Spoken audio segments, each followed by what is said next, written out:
Lakini zaidi ya hilo anasema shukrani, watu wasio safi, wasiowapenda wakwao, labda hii sio swala, wasiotaka kufanya suluhu, wasingiziaji, wasiojizuia, wakali, wasiopenda mema, tena wengine wanaitwa wasaliti, wakaidi, wenye kujivuna, wapendao anasa kuliko kumpenda Mungu. Tabia na mmomonyoko wa maadili katika nyakati hizo za mwisho utafanya watu wengine wajitenge na nini? Wajitenge na imani. Nataka kukuambia hivi, simama imara na Mungu. Simama na nani? Ukiona watu wanabadilika, ukiona watoto wanabadilika, ukiona lugha zinabadilika, ukiona matusi yanaendelea, ukiona kiburi kinainuka, wewe huwezi kumbadilisha mtu. Anayebadilisha mtu ni nani? Ni Mungu. Ni Mungu. Sema na Mungu wako kwa sala, na yeye atasikia na atafanya anachoweza kufanya katika mwonekano wa maisha.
Bwana Yesu asifiwe sana.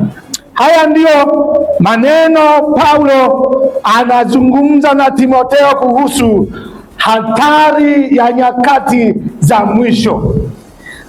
Hatari ya kwanza ambayo Paulo anaiona na anataka kusema na Timotheo aliye mwalimu wa wafuasi wapya wa Bwana wetu Yesu Kristo, ili awafundishe na kuwaelekeza, ni hili ambalo anasema Roho anashuhudia waziwazi ya kwamba katika nyakati hizo za mwisho, anasema watu watajitenga na imani. Watu watajitenga na nini? Watajitenga na imani. Nyakati za mwisho ipo hatari ya watu kujitenga na imani. Sasa tunapozungumza kujitenga na imani, ni mtu Mkristo kuwa dhaifu. Na kwa nini anakuwa dhaifu? Kwa nini anakuwa dhaifu? Kwamba ameachana na imani, amechoka katika ulimwengu wa roho, sasa anajitenga na imani. Katika nyakati hizo Timotheo amejaribu kufafanua mambo yatakayojiri yanayoweza kusababisha imani ya mtu wa Mungu hata ajitenge na imani. Moja ya jambo kubwa katika ujumla wake ni mmomonyoko wa maadili utakaotokea katika jamii ya nyakati za mwisho. Ninaomba tuende Timotheo ya pili, sura ile ya 3, na mmoja wenu anisomee sasa. Kwa nini? Anasemaje? Lakini ufahamu neno hili. Anasema lakini ufahamu neno hili. Ya kuwa siku za mwisho. Anasema maneno yale ya kuwa siku za mwisho. Kutakuwako nyakati za hatari. Kutakuwako nyakati za hatari. Kwa sababu gani? Maana watu watakuwa wenye kujipenda wenyewe. Watu watakuwa wenye kujipenda wenyewe. Wenye kupenda fedha. Wenye kupenda fedha. Wenye kujisifu. Wenye kujisifu. Wenye kiburi. Wenye kiburi. Wenye kutukana. Wenye kutukana. Wasiotii wazazi wao. Wasiotii wazazi wao. Wasio na shukrani. Wasio na shukrani. Wasio safi. Wasio safi. Wasiowapenda wakwao. Wasiowapenda wakwao. Wasiotaka kufanya suluhu. Wasiotaka kufanya suluhu. Wasingiziaji. Wasingiziaji. Wasiojizuia. Wasiojizuia. Wakari. Labda mengi na yanayofuatana hapo, si ndio jamani? Pengine hatutayamaliza yote. Na Paulo katika Timotheo ya pili kwamba watu hawa nyakati hizo za mwisho anasema ya kwamba ufahamu neno hili, siku za mwisho kutakuwa na nyakati za hatari, maana watu watakuwa wenye kujipenda wenyewe, wenye kupenda fedha. Tumeona mambo haya yalivyo, watu kujipenda nafsi zao kuliko Biblia inavyosema ya kwamba mpende jirani yako kama nafsi yako. Lakini maelekezo makubwa tunaona watu wakitembea pamoja, wakishibana pamoja, na wala bila kujali hata watu wengine. Lakini anasema watu wenye kupenda fedha, tunaona kasi ya watu ni kweli kwamba kila mtu anapenda fedha, lakini wakati mwingine sasa imekuwa watu wanafanya wanaondoa maisha ya watu, wanaua, wanafanya ujambazi, wanatapeli, wanaiba ni tu kwamba apate fedha. Na moja ya shida kubwa la kupenda la dhambi ni kupenda fedha. Lakini si hivyo tu, anasema watu wenye kujisifu, kiburi, watu wenye kiburi, badala ya kumtegemea Mungu na kumtazama yeye kuongoza maisha yao ya kiroho, watu wenye kiburi watainuka.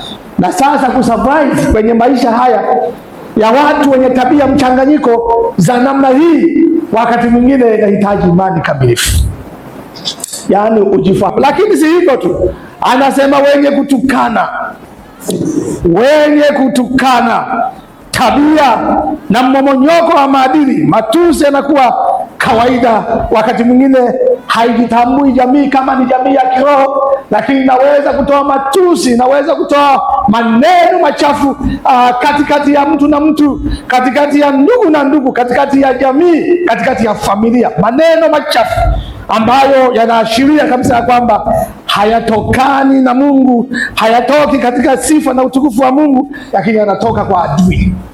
Lazima uwe na uwezo wa kujizuia katika wakati ambapo hasa unaweza kuwa unachokozwa, kwa sababu adui ana namna yake ya kutaka kukuchokoza. Wakati mwingine uchokozaji wa adui unawekwa kwenye timing nzuri sana.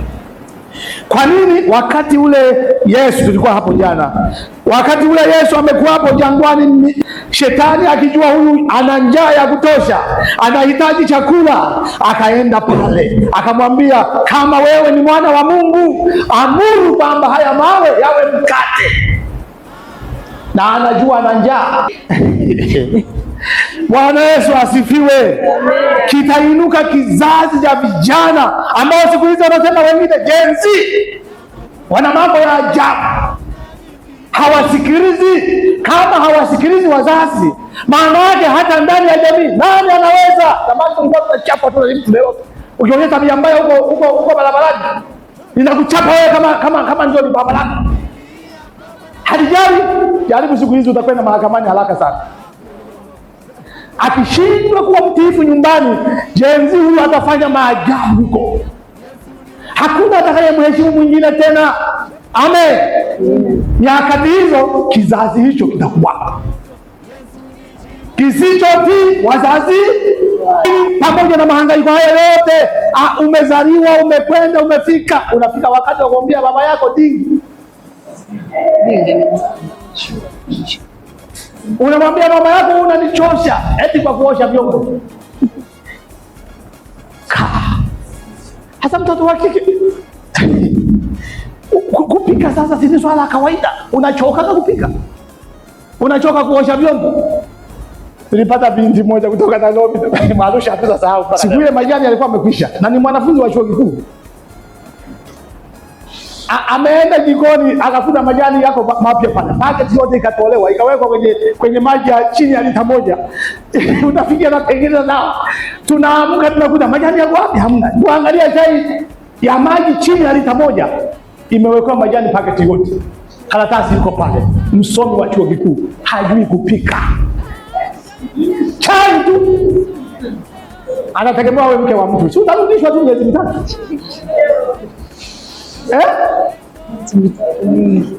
Miezi mitatu tu baba anasema mmeleta mbegu gani hii?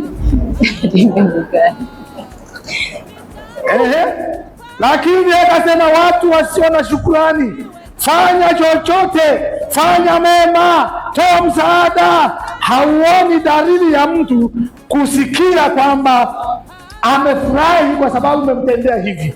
Hakuna nafasi ya shukurani ndani ya mioyo. Tunapambana na mambo mengine, wakati mwingine magumu. Wazazi wako wanahangaika na mambo kwa ajili yako, wewe usome, ufanye nini, upate elimu.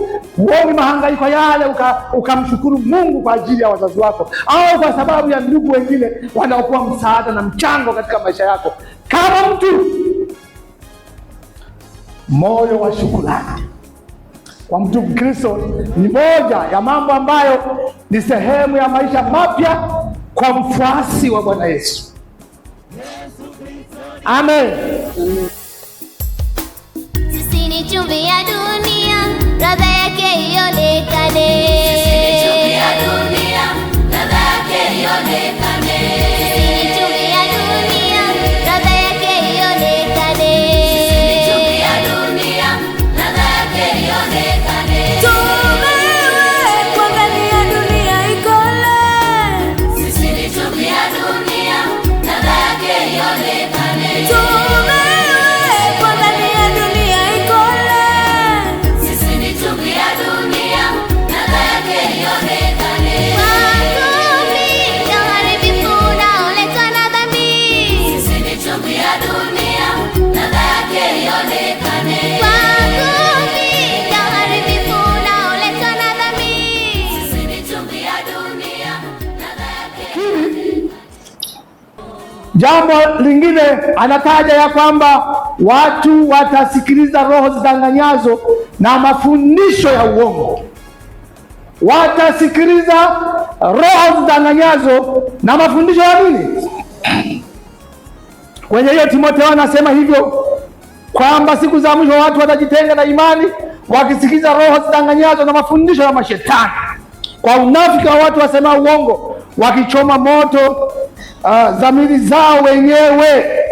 Kwa nini watu watasikiliza roho zidanganyazo na mafundisho ya uongo? Mathayo, Yesu mwenyewe akazungumza vizuri hatari ya watu kusikiliza mafundisho ya uongo na ya mashetani. Inatajwa pale kwenye Mathayo 24 mstari wa 24.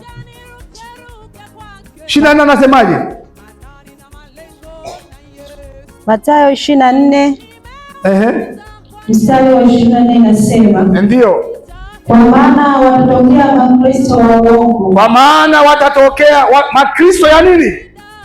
Makristo wa uongo, na manabii wa uongo. Na manabii wa uongo nao watatoa ishara kubwa. Na hao watatoa ishara kubwa na maajabu, wapate kuwapoteza kama yamkini hata walio wateule. Wapate kuwapoteza kama yamkini hata walio nini? Wateule. Kwa nini watu watasikiliza mafundisho ya uongo? Manabii gani hao? Wa uongo. Manabii wa uongo. Kama nabii wa uongo atazalisha makristo ya uongo. na amepewa nafasi, watafanya ishara na maajabu. Kulianzishwa miaka ya nyuma hapa kupanda mbegu kanisani. Panda mbegu. Na wanasema ukipanda mbegu ya 500,000 utapata milioni. Ukipanda mbegu ya milioni 1 utapata. Huo si ni upatu? Mungu anafanya upatu. Kanuni ya Mungu katika kutoa sadaka, kutoa zaka inakwenda na kanuni ya hali ya maisha yako wewe mwenyewe ulivyo. Ndio maana yule mama wa senti 2 alipata kibali machoni pa Mungu kwa sababu alitoa 100% ya kila alichokuwa nacho, senti 2 tu, lakini Yesu akathubutu kusema huyu mwanamke ametoa kuliko wote. Wewe Mungu ni mzuri, God you are so good, we praise you Lord. Shukrani zetu zote tunazileta kwako.